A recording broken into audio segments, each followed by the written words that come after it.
This is the Smart 7. The death has been announced of Her Majesty Queen Elizabeth II. This is BBC News. Normal programmes have been suspended because of the death of Her Majesty Queen Elizabeth II. A statement issued by Buckingham... We have some very important news. Buckingham Palace has just announced that Her Majesty Queen Elizabeth II A few moments ago, has died. Buckingham Palace announced the death of Her Majesty Queen Elizabeth II. She was the longest reigning monarch in British history and the world's oldest head of state. So let's take a moment to reflect on that news. At 12:39 on Thursday, viewers of Bargain Hunt were startled when the screen faded to black on BBC One to be replaced by the serious face of BBC News presenter Joanna Gosling. We have had news from Buckingham Palace that the Queen is under medical supervision at Balmoral. The doctors had become concerned for her health, and she is now being under the supervision of doctors at Balmoral. The nation paused and an afternoon of anxious scrolling began while the royal family all headed for Balmoral to be by her side. The statement from Her Majesty's doctors said she'd been placed under medical supervision because of concern for her health, but that she was comfortable. In the House of Commons, Nadhim Zahawi was seen entering mid-debate on energy prices and communicating urgently with Prime Minister Liz Truss and then both Keir Starmer and Angela Rayner. Shortly after that, Speaker of the House Sir Lindsay Hoyle made an announcement. I know I speak on behalf of the entire House when I say that we send our best wishes to Her Majesty the Queen and that she and the royal family are in our thoughts and prayers at this moment. However, at 6:32pm, the formal announcement was made that Queen Elizabeth II had died. The Queen died peacefully at Balmoral this afternoon. The King and the Queen Consort remain at Balmoral this evening. She was 96 years of age and had ruled since February 1952. She was Britain's longest reigning monarch and the second longest reigning monarch in history. King Charles III immediately ascends to the throne, and he and the Queen Consort Camilla are expected to travel to London on Friday. Her Majesty was born Princess Elizabeth Alexandra Mary Windsor on the 21st of April 1926. She was the first child of the Duke and Duchess of York, who would later become King George VI and Queen Elizabeth, the Queen's mother. At 8 years old, Elizabeth met her future husband and lifelong companion Philip Mountbatten at a wedding. 13 years later, on the 9th of July 1947, the pair's engagement was officially announced. Nationwide rejoicings mark the announcement of the engagement of Princess Elizabeth to Lieutenant Philip Mountbatten, RN, who relinquished his title as Prince Philip of Greece to become a citizen of Britain. They married later that year at Westminster Abbey in London. The day is November the 20th, 1947. The time, 11 o'clock. A nation and a world watch. Once only in 1100 years of British kingship has there been such a day. An heiress presumptive to the throne marries the man of her choice. I, Elizabeth Alexandra Mary. Take thee, Philip. Take thee, Philip. To my wedded husband. To my wedded husband.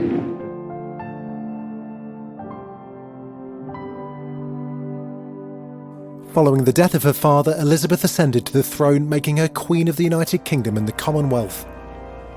She was crowned in June 1953 at Westminster Abbey, bringing her into the line of kings and queens who'd been crowned there for nearly a millennium. At not even 30 years old, she delivered her coronation oath, which was heard by millions around the world. In her speech, she looks to a bright future under her reign as monarch. I am sure that this, my coronation, is not the symbol of a power and a splendour that are gone, but a declaration of our hopes for the future, and for the years I may, by God's grace and mercy, be given to reign and serve you as your Queen.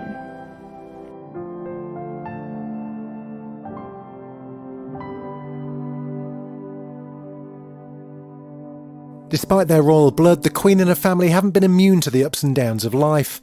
1992 was a particularly scandalous year that Queen Elizabeth referred to as an annus horribilis.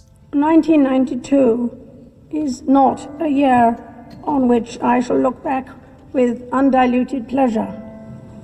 In the words of one of my more sympathetic correspondents, it has turned out to be an annus horribilis. That year saw the separation of 2 of her children from their spouses, a fire at Windsor Castle and the publication of Diana, Princess of Wales' tell-all book, revealing the problems in her marriage to the Queen's eldest son Charles and his affair with Camilla Parker Bowles. In August 1997, a year after their divorce, Diana was killed in a car crash in Paris. Her silence and the failure to fly a flag at half-mast over Buckingham Palace was met with public dismay, pressuring her to do a live television broadcast on the 5th of September, the day before Diana's funeral. First, I want to pay tribute to Diana myself. She was an exceptional and gifted human being. In good times and bad, she never lost her capacity to smile and laugh, nor to inspire others with her warmth and kindness. I admired and respected her for her energy and commitment to others, and especially for her devotion to her 2 boys.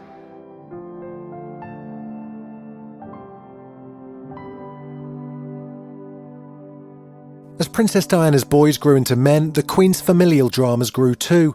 In January 2020, following hostile treatment by the tabloid press and an alleged lack of support from the establishment, Prince Harry and Meghan, Duke and Duchess of Sussex, took a step back as senior members of the British royal family. I need to do this for my family. This is not a surprise to anybody. It's really sad that it's got to this point, but I've got to do something for my own mental health, for my wife's, and for Archie's as well, because I could see where this was headed. The Queen's own son, Prince Andrew, Duke of York's also been in the spotlight for his association with convicted sex offender Jeffrey Epstein and allegations of child sexual abuse, which he vehemently denies. I have no recollection of ever meeting this lady. None whatsoever. But in spite of it all, the Queen's winning personality and sense of duty held the family together with remarkable energy and wit.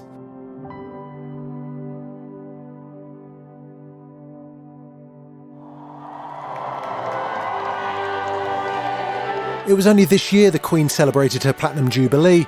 With 70 years on the throne on the 6th of February, Her Majesty became the first British monarch to reach this historic milestone.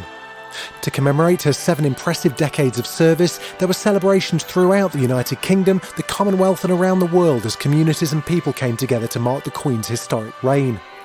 As written in her Ascension Day statement, she said she was humbled by the loyalty and affection she continued to receive.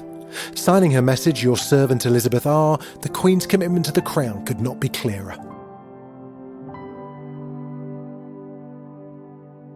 As the longest-running head of state, the Queen's reign's been punctuated by an unprecedented series of milestones. Most have been happy, but with Harry and Meghan in self-imposed exile in California and her son Andrew disappeared from public view and stripped of his military roles and royal patronages, the future of the monarchy is somewhat uncertain. As King Charles takes the throne and the Crown moves into a new age without Queen Elizabeth II, everyone's wondering what role the institution will play on a national and global scale. Still, Her Majesty will always be remembered for her steadfast and unwavering commitment to her role as Queen. Rest in peace, Ma'am.